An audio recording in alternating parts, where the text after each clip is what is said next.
আসসালামু আলাইকুম প্রিয় শিক্ষার্থীরা, তোমরা কেমন আছো? আশা করি তোমরা ভালো আছো। আজকে তোমাদের সামনে উপস্থাপন করব সূত্র অধ্যায় 16.1 থেকে। 16.1 থেকে আমরা যে পরিমিতি গত ভিডিওতে তোমাদেরকে দেওয়া হয়েছে, পরিমিতি থেকে আমরা 16.1 16.1 প্রায় শেষ। এখানে 10 নম্বর যে সৃজনশীলটা ছিল, এই 10 নম্বর সৃজনশীল থেকে আমরা ক এবং খ নম্বর পর্যন্ত কমপ্লিট করেছি। আজকে আমরা গ নম্বরটা দিয়ে এই অধ্যায়টা পুরোপুরি শেষ করব। দেন আমরা নেক্সট চ্যাপ্টার অর্থাৎ 16.2 এ চলে যাব। ওকে, চলো তাহলে আমরা এখন 10 নম্বর থেকে যে গ নম্বর ছিল, 10 এর গ আমাদের যেটা বাকি ছিল, এটা আমরা এখন সলভ করে দেখি। তাহলে এখানে আমরা সাধারণভাবে উত্তর করতে হবে 16.1।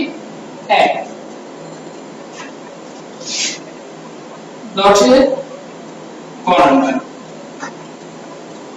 অবশ্যই তোমাদের 10 নম্বর পুরোটা আপলোড কিন্তু দেওয়া হবে আজকে সহকারে। তো প্রথমে বলাই আছে এখানে গ নাম্বার প্রশ্নটা তুলনামূলক একটু ইজি দেওয়া আছে আগের থেকে। যে ত্রিভুজটির ভূমি 12 সেন্টিমিটার হলে এর পরিসীমা সমান পরিসীমা বিশিষ্ট সমবাহু ত্রিভুজের ক্ষেত্রফল নির্ণয় করো। তাহলে ভূমি কিন্তু অলরেডি তোমার দেওয়াই আছে।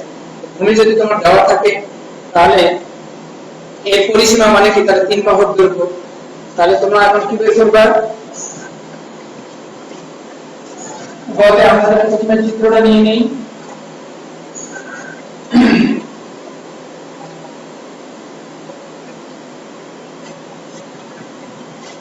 এবিসি ত্রিভুজ। তাহলে এবিসি ত্রিভুজটি এই যে ভূমি যদি আমরা বিসি ধরে নিই, তাহলে বিসি কিন্তু তোমাদের দেওয়া আছে 12 সেন্টিমিটার।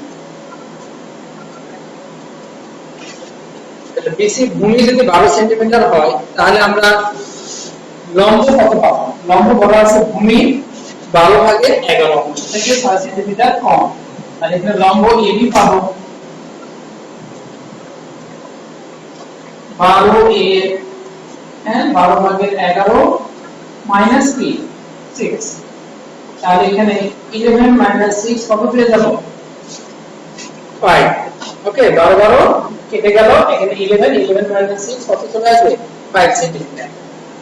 এবং এখানে অতিভুজ তোমার কত আসবে? অতিভুজ তাহলে তোমার আসবে ভূমির 3/4। তাহলে ভূমি তোমার 12 এর 3/4 মাইনাস 3। তাহলে এখানে তোমার কত আসবে? 4। 16 বিয়োগ 3 কত? 13। তাহলে আমরা দেখো এই সমকোণী ত্রিভুজের উদ্দীপকে দেওয়া ছিল, এই সমকোণী ত্রিভুজের 3টি বাহুর দৈর্ঘ্য কিন্তু আমরা পেয়ে গেছি। 3টি বাহুর দৈর্ঘ্য যদি পেয়ে যাই, তাহলে আমরা ডেফিনেটলি কি বের করব? পরিসীমা বের করব। তাহলে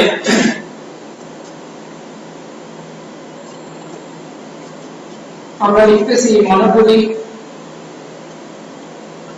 এবিসি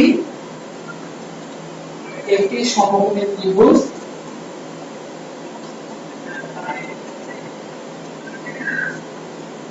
এবিসি একটি সমকোণী ত্রিভুজ, ইহার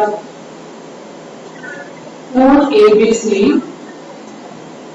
এক সমকোণ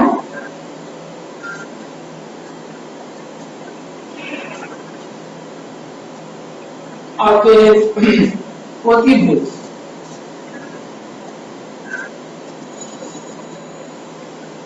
এসি ভূমি বিসি এবং লম্ব কি হবে? এসি। আমরা ছোট্ট একটু বর্ণনা দিলাম, যদিও গণনা প্রশ্ন তোমাকে যাতে ফুল মার্কস দেয়, সেজন্য তোমার চেষ্টা করতে হবে যে বর্ণনাটুকু যেন আমরা একটু ক্লিয়ার ভাবে দিতে পারি। বলতেছি এখানে ভূমি বিসি ইকুয়াল 12 সেন্টিমিটার।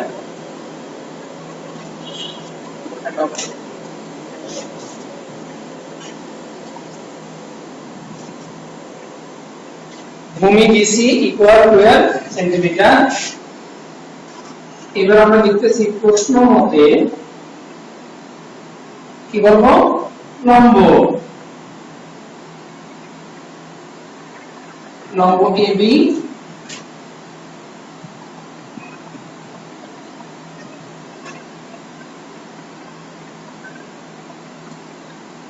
ভূমির 12/11 অংশ থেকে কি লেখা আছে 6 সেন্টিমিটার কম। তাহলে আমরা ডেফিনেটলি কি বলতে পারবো, ভূমি পেয়েছি 12, তাহলে 12 এর 12/11 মাইনাস 6 সেন্টিমিটার। তাহলে এখানে 11 মাইনাস 6 5 সেন্টিমিটার।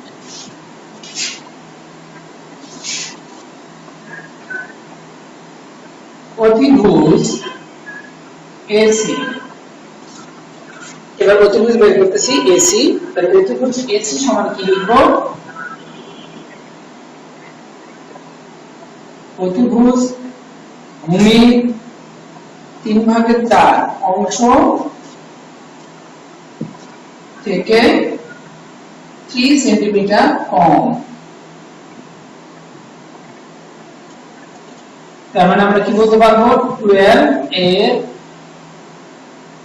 3/4 মাইনাস 3, একবারে তোমরা দিয়ে দিলে এত সেন্টিমিটার।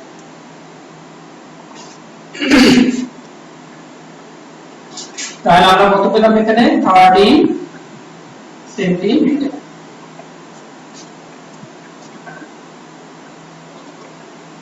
তাহলে এখানে আরেকবার আমরা দেখি, আমাদের তথ্য অনুযায়ী চিত্রটা অঙ্কন করে আমাদের ভূমিটা দেওয়া ছিল বিসি, এই বিসি আমরা বের করে নিলাম, আসলে দেওয়া ছিল। এই তথ্য ধরে আমরা এবি লম্ব বের করেছি, এখানে অতিভুজ বের করেছি, অর্থাৎ ত্রিভুজটির 3টি বাহু দৈর্ঘ্য আমরা এখন পেয়ে গেছি।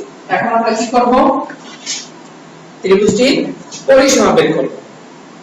ত্রিভুজটির পরিসীমা বের করব। তাহলে এখানে আশা করি কারোর কোনো কমপ্লেইন থাকার কথা না, একটু মনোযোগ দিয়ে তোমরা একটু দেখো এবং এই অনুযায়ী উঠায় নাও, পরে আবার একটু দেখবে, চিন্তা করবে, দেখবে যে হ্যাঁ তোমার বিষয়টা পুরোপুরি ক্লিয়ার হয়ে যাবে। তাহলে আমরা এখানে পরিসীমাটা বের করে ফেলি, তোমরা নিচে বের করো। তাহলে এখানে আমরা কি বলতে পারবো, পরিসীমা, পরিসীমা AB plus BC plus AC। তাহলে AB এখানে কত পেয়েছো, AB পেয়েছো তোমার 5, BC হচ্ছে 12 এন্ড অতিভুজ পেয়েছো 30।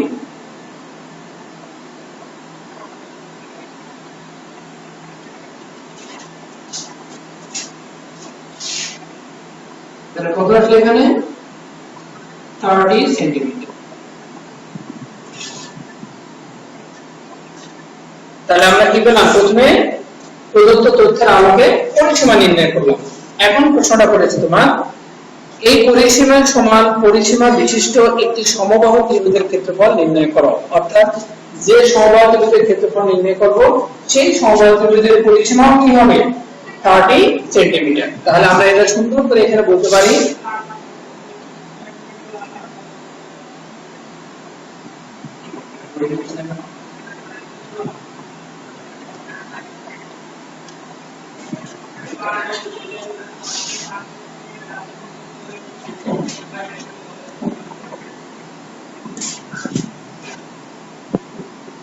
প্রশ্ন মতে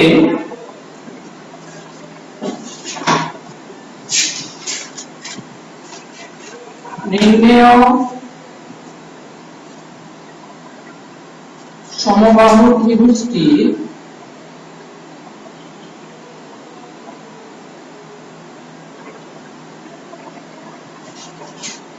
পরিসীমা কত হবে 30 সেন্টিমিটার।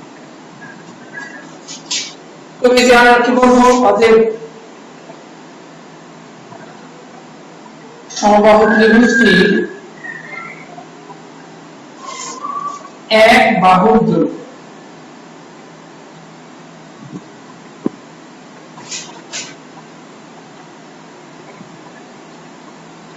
যেহেতু সমবাহু ত্রিভুজের প্রতিটি বাহুর দৈর্ঘ্য কি সমান।